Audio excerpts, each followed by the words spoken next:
Maybe I'm just opening the workbook so that it's there. Okay, so welcome. This is all about shiny objects. You like a good shiny object. I do. Mm. Um, so today we are going to talk about staying away from our shiny objects or occasionally acknowledging the ones that we know we need so that we can stay focused and actually committed to the things we need to get done by stopping the distraction craziness.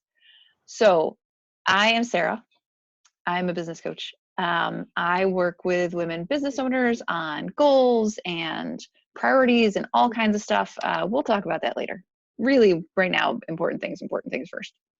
So, what we're going to talk about in this workshop is this list. The first is knowing when you're distracted, because really half the battle is knowing that you're like, oh, wait, I'm not doing what I'm supposed to be doing before you're 6 weeks into it. The second is about turning your focus back, because sometimes when you're so off track, you go like, I'm just going to keep being off track. I'm cool with that. Um, the next step after that is sort of being grown up with distractions and going like, you know what? I'm going to get ahead of this rather than continually being like, oh, I'm distracted. Whoops. And then finally, there are times where you get run into a new tool and you go, oh, maybe this is a distraction or maybe this is something I need. And how do I know the difference? So there's some thought to put into like, yes, this is new. Maybe it's a distraction. Maybe it's not. And how do I decide? So first, let's talk about distraction. So for me, when I'm distracted, I feel stuck. I was talking to a friend the other day and I said to her, how does it feel when you feel distracted? And she said, happy, which made me laugh. She's like, distraction feels great in the moment. And that's a really good point. Like when you're distracted and you're happily doing that thing that you'd rather be doing instead of the thing you don't want to be doing, she's right, it feels awesome. It's a fantastic feeling until you realize that you haven't done any of the things you're supposed to do. And then you're sad again. So for different people, distraction feels like different things. Um, it can be like, for me, it is very much the frozen mountain of ice. Like, what do I do next? Like, oh, was I supposed to be doing something? I don't know. And then it's just, I'm stuck there. For other people, it's a little like being the fish in the bowl, watching the world go by, just being observant, just seeing it. You go back and forth and back and forth. And then it's like, oh, I've just been people watching. Like, I've been watching life go by instead of actually doing life. For others, it is that like push pull of my attention is here, my attention is there. I can't focus on anything. And then you have the kangaroo feeling where you're like, and then I'm going to do this, and then I'm going to do this, and then I'm going to do this. And you're not doing anything for more than it takes a kangaroo to hop over to the next thing. It's an awesome feeling. We can all relate to that. I have a good internal kangaroo. She's brutal. So it feels like that. Sometimes it's more than one. Some people are like, no. My distraction is very much the fishbowl. So you can think about the one that is yours. And then the other thing is thinking about how it looks. So if you find yourself like redeciding what you're doing 12 times a day, if you find yourself going like, I'm just going to buy this one new thing and it's going to fix it, and I'm going to take this course and I'm going to be done. And then you take like the first two modules and you're like, what? I bought a new course. That's distraction, friends. We all do it. The other thing it shows up as is like a muddy message. Like you're trying to tell people what you do, but it's like over here and over there and up there. And like it's not real clear because you're not finishing a thought when you're telling people. The other one that tells me I'm distracted is when I start signing up for all kinds of free stuff and my email starts to get a little like, ooh, look, another free tool. Like that's not a good sign, friends. No more freebies unless they're my freebies.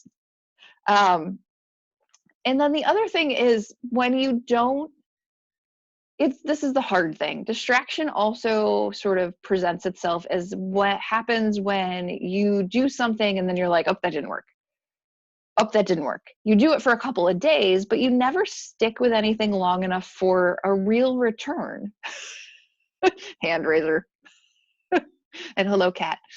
Um, so, and that's a hard one because it's not momentary distraction at that point. That's more, that's more like a persistence kind of fighting distraction, right?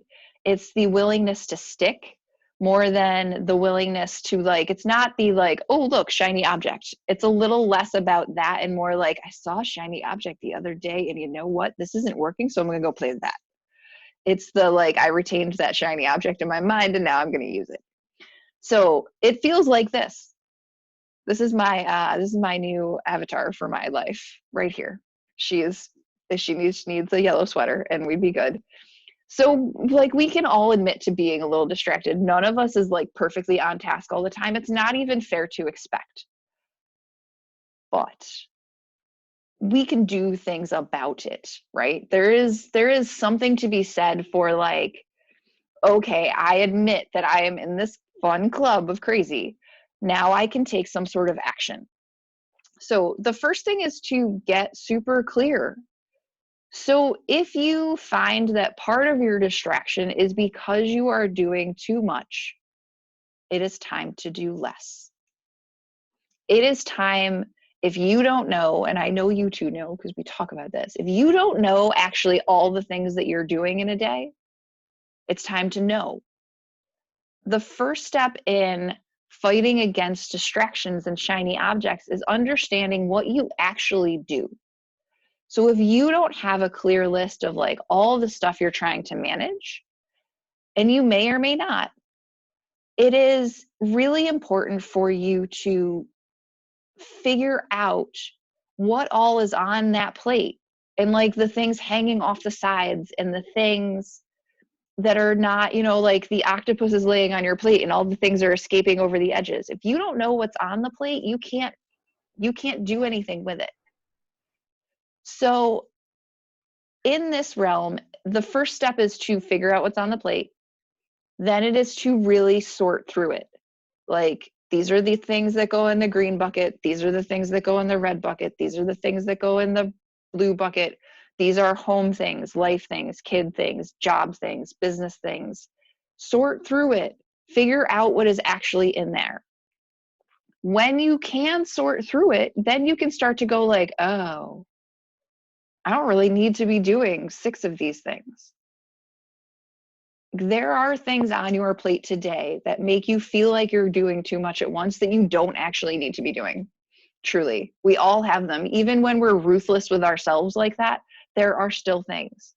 Like recently, it was Valentine's Day, and I said to my husband, like, oh, we're going to make these little Valentines for the teachers. And he was like, please just give them a Panera gift card. Like, please save yourself from yourself. Please just like draw a heart on it. Like, stop. And I was like, well, but oh, well, that's fair. Like, true enough. Like, sometimes you take things onto your plate that don't belong. Like, stop. When somebody's like, hey, will you? No. Just say no, kids. And then once you sort and evaluate, it's time to, part of the step in evaluation is knowing what you don't need to do, but then you actually have to decide to take it off your plate. That's a step. The deciding part matters. If you don't actually decide, then the evaluation is sort of for naught, right? To go like, I don't really need that on my plate is one thing, but to say, I don't really need that on my plate and I'm not going to do it is a whole different thing. So like knowing I didn't have to make super cute little Valentines, not the craftiest of moms either, like was great, but then to actually not do it was a whole nother step. Because sometimes it's like, well, I don't really need to do that, but I feel like I should. Stop with the should. No more should. Just don't. Stop the crazy. So once you know what's on the plate and you start to like shove some stuff off the edge or shove it onto somebody else's plate, man, share. Be a sharer. Sharing is caring. It is time to really focus. Now that you know what's in there, and the lovely thing about focus is that, oops, I went too fast, is that you have the tool you need right this very minute to do this. There is no thing to learn about focus right here. Like, you know what to do, actually. You just don't want to do it mostly. I don't want to do it. I can fully admit that. I have the tool. And the tool, the magical tool, is goals. But here's the problem. When we decide we're going to set goals, we've set 63. You don't get 63. You get one. This many. Uno. Okay? You can set one goal. And you are humanly capable of going like, this is my top priority. They are called priority. It's priority for a reason. You get to go first. The word focus implies actual focus on one thing. Like, this idea of being multi-focused is like, it's redundant. It's like an oxymoron. It's not even, that's not how life works. You don't get to do that. So you look at the plate, you sort through it, you get rid of some stuff, and then you go like, okay, this is the most important thing. Maybe it is getting more clients. Maybe it is booking more sessions with new people. Maybe it's, for me right this moment, it is talking to more people I don't know. Like, my number one goal for the calendar year is 200 new people that I have not met before, having one-on-one conversations about their business. Like, that's my goal.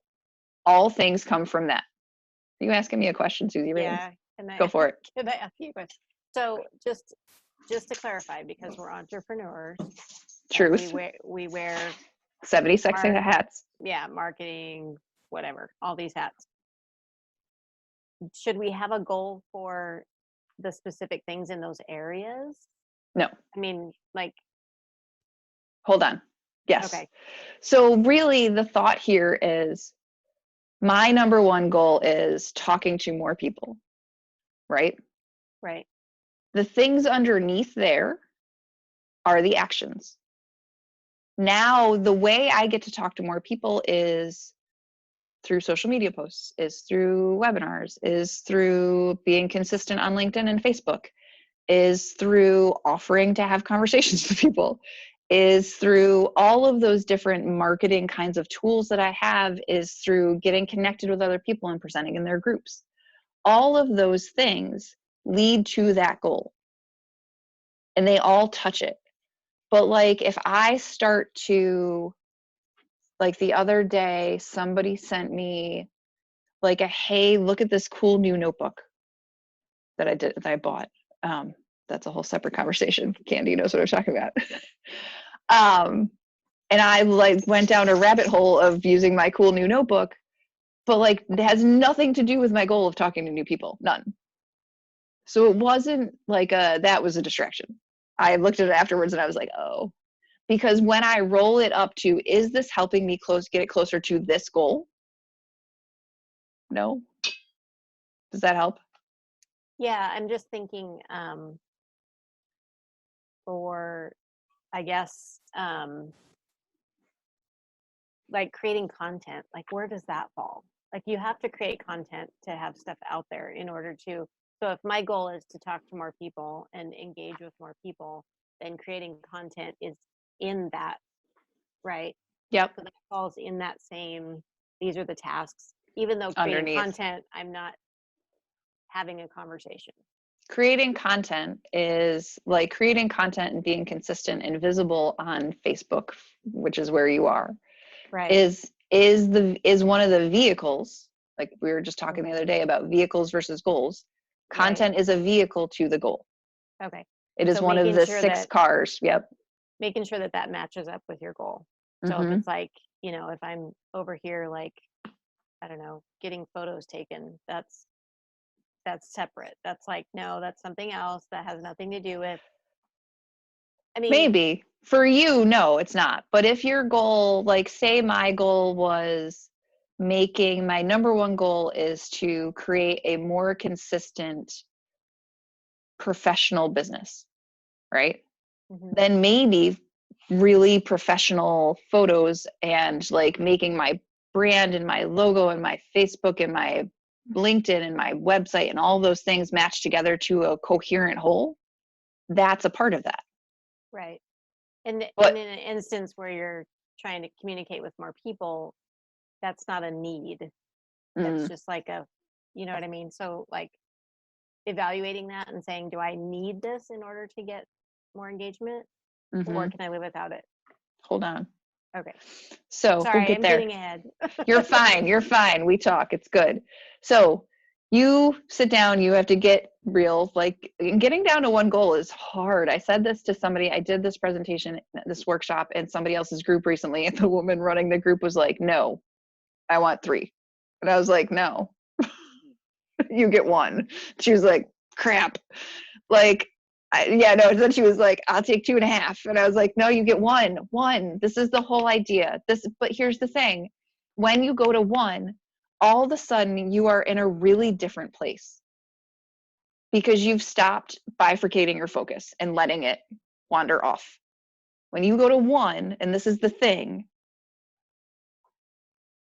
all the other weird stuff wiggling around out there is very different. There's very little, there's much less wiggle room, and we all want to build ourselves wiggle room. That's the problem, right? That's why we get distracted, because we've been like, I made this nice comfy box. It's this big. It's cool. No, friends. So have your goal. The next thing to do is like put it in front of your eyeballs, please. Like right here on your wall in front of your eyeballs. This is my number 1 goal. I meant to take a picture of it before I got on here today, but like no joke, I have a teaching background, as most of you know. I have a like 5-year-old star chart on my wall with 200 boxes. And every time I talk to somebody new, I get to put a star on the wall, and it makes me unreasonably happy. And I put a different color star depending on what I talk to them about. If like they're a potential client, I get a gold star.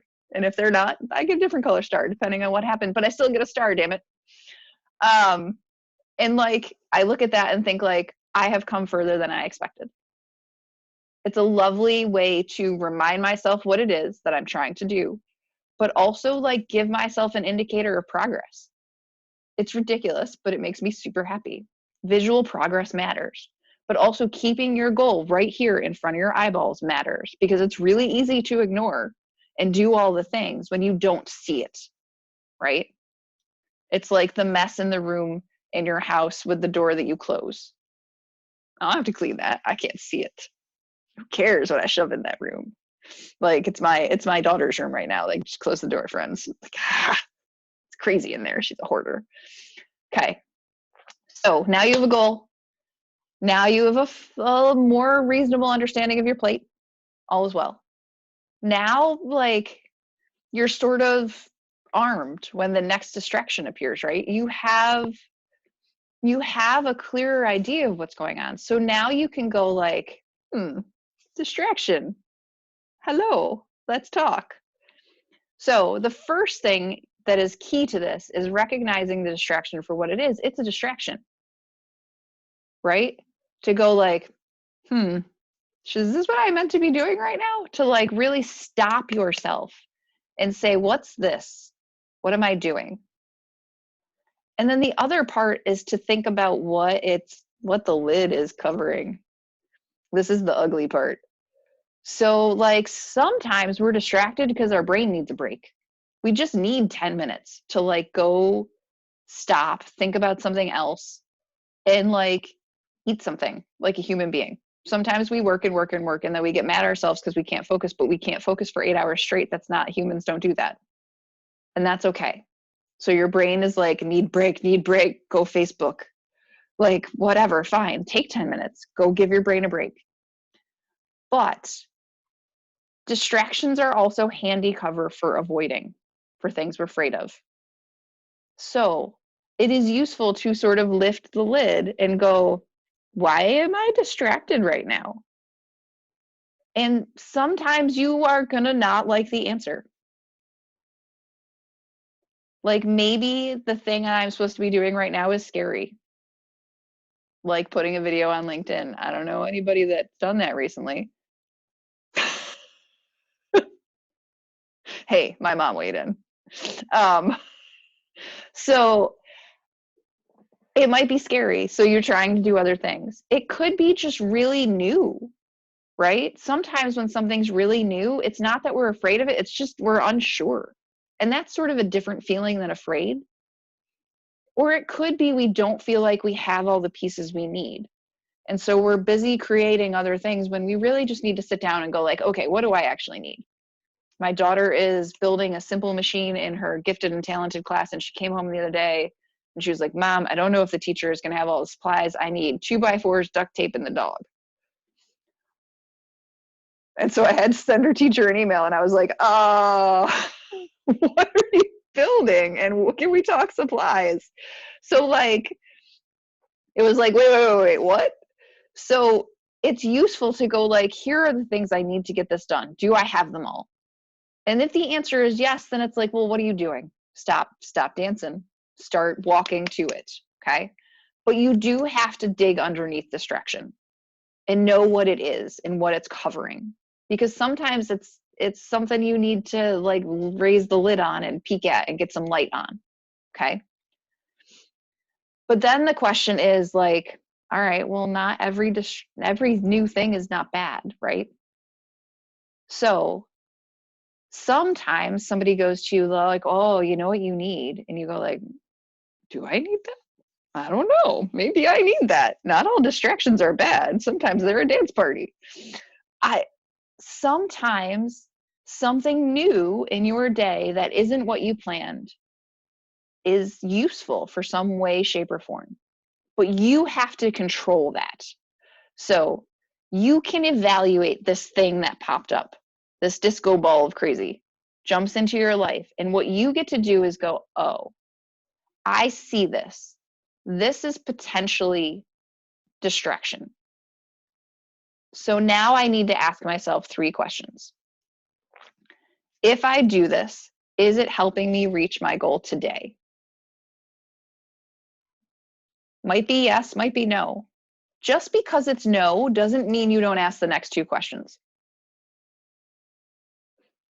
The first one is a yes or no question. And sometimes you answer this question, you're like, no, absolutely not. Like, oh, I really have to put this down. But sometimes you go, well, no. And if it's a squishy no, that's okay. There's more questions here for a reason. Will doing this thing move me closer to my goal? So maybe not today, but if I do this, do I move further faster? Right? If the answer to that is yes, then it might be worth it. You have to think about that. But you have to ask the question. And then the third step is about cost, but we are talking about money, but not entirely. And this is really important. What's the cost of me doing this thing? It might be money, but it is very much time. And when you spend your time on whatever this new thing is, time is a limited quantity kind of thing, man. We have X amount in a given day. So if you are spending the time on this thing, you are not spending that time on something else. That is the cost. So is that cost worthwhile? Might be yes, might be no, but you have to balance the cost. So if you're not thinking about like, well, what am I not going to be able to do if I implement this? Then you're not really evaluating the whole. Because me spending time on the new notebook meant that like the thing I was supposed to be building in Canva just didn't get done. Oops. Like, crap. But that's the cost. It was like, okay, I'm willing to give this a half hour. And how much are you willing to give it? If the new tool is going to take you a half hour to implement, maybe it's okay cost. But if it's going to take you 3 days, do you have 3 days? Right? Maybe not. So it is worth thinking about what it's going to take, what the benefit's going to be, what you have to give up to get to it, and really thinking that through. And then here is the last step. You have to listen to the result. So you're going to go like, no, this is not helping me. Or, well, maybe, but the cost is too high. Or, yes, I want to do this as long as it only takes this amount of time. Then that is your decision. So if the answer is like, no, this is not worth it, then you don't do it. You don't then go like, I'm still going to play with it for an hour. That's you walk away, put the disco ball down and walk away, friend. You have to listen and you have to commit to that decision. You get to go like, okay, I decided this is not worth my time. It doesn't exist. I'm going to move right along. And if you decide it is worth your time, sit down and take the time. Don't be like, oh, it is worth my time. This is going to be awesome. I'll do that 3 weeks from Sunday, maybe. Commit or don't, as Yoda says. Do or do not. There is no try. Pick. But pick one. You can't do all of them. You can't do maybe. Maybe's medium. Medium. As I like a good medium, but like pick.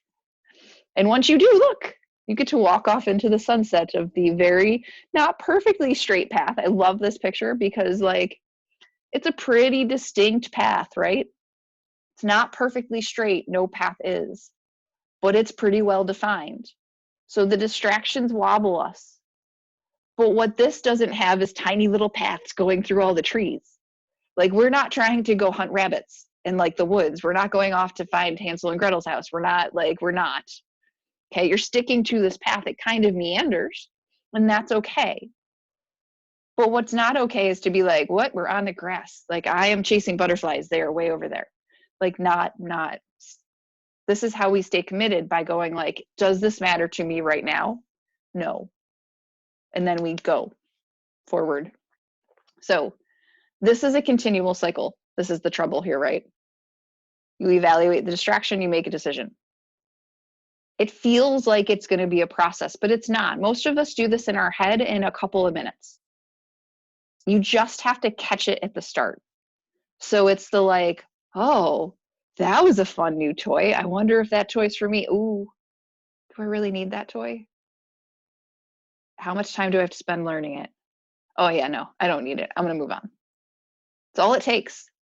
But you have to actually do it and not be like, ooh, new toy. I've been playing with this toy an hour. Did I want this toy? Wait, where did this come from? That feeling's got to go. We have to actually control our own time and our decisions. Those are up to us. So this is the part where we talk about the coaching part of this game. So having a plan day to day, week to week, month to month is part of how you stay focused. One of the ways that I think is really useful in staying focused is working with a coach. There are lots of reasons. And somebody the other day said to me, like, what are all the reasons? Because they were like, I don't know. And so I made a list and I was like, oh, this is a great list. I should share this with people. This is lovely. So coaching gives you tools to, I can't find my mouse. Sorry, it won't move the pictures over and I can't read the words.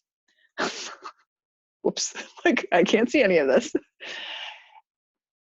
With coaching, you get time to go, this is my idea. Is it a good idea?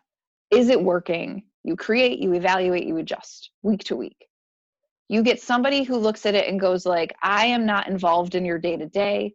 I have an outside view. I have an entirely different perspective, and I can ask you some questions that you are not going to ask yourself. You get access to somebody with entirely different expertise and experience, which is a lovely thing. Because it's nice to have someone go like, oh, but I would never have done that way. Like your way is smart, but like, have you thought about this? To have somebody who really knows business, but like does things differently. You also get the opportunity to learn new skills because somebody can help you go like, yes, you should go learn that tool. And this is why, and here's the things you need to know about it. And you also get a safe place to like try stuff, break stuff, be bad at things. Talk about the things that are making you insane. There can be tears. I cried this week on the phone with someone. This is how it goes. I did it last week too. Like there's always tears. It's okay. It's the safe place where you go like, this is what I'm trying to do. And everybody gets what you're trying to do and knows what you're doing, knows who you are, know why you're trying to get there. That's what having someone to work with does for you. It gives you, it's like the cheerleader and the like, did you really? Like, why are we doing this? Like it's benefit and curse, as it were. But sometimes it's really useful to have somebody go like, no, that's amazing. But hey, Like, don't pull the punch. So, oh, come on, mouse, work with me. Coaching gives you ultimately the strategies that you and your business need, that keep you and your business focused on your goals. It is about helping you decide what the right next steps are, when to do it, and how to move forward. We should talk if this is what you want to do, if you don't already talk to me. This is how you get to feel like you know exactly what you're doing and where you're going. It's not perfect. And sometimes halfway through the week, you'll be like, where was I going? That's okay. We all feel like that day to day. Some days are perfect, some days are not. But the idea is you have somebody who gets it and you work together. So this is me. This is how you find me if you want to find me. You probably find email from me. We go at torpycoaching.com. There's Facebook, there's email, there's LinkedIn is my new favorite place. So come find me, say hello. If you would like to talk about coaching, I am happy to do that. Right now, if you are new to me and not a client, we're doing free one-on-one calls to really work through your focus and your number one goal and sort of get you set in the right direction. And then we can talk a little bit about what it would be to work together week to week. And with that, then we're done.